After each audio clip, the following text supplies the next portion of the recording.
যখন তুমি হোয়াটসঅ্যাপে স্ট্যাটাস দাও, আসলে আমি তখন বুঝি না তার অর্থ কী। কারণ তার ভাষা থাকে হিন্দি অথবা উর্দু। তবে এটা খুব ভালো করে বুঝতে পারি আমাকে দেখানোর জন্য, আমাকে শোনানোর জন্যই দিয়েছ। নাই বা বুঝতে পারলাম ভাষা, তোমার দেওয়া স্ট্যাটাসের অর্থ, কিন্তু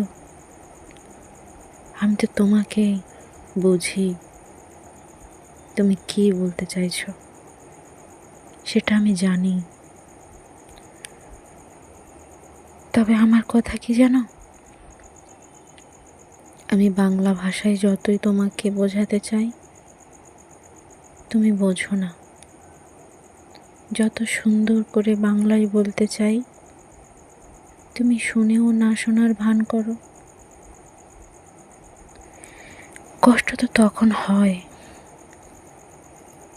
যে বুঝবে সে মন দিয়ে বুঝবে, কোনো ভাষার প্রয়োজন হয় না।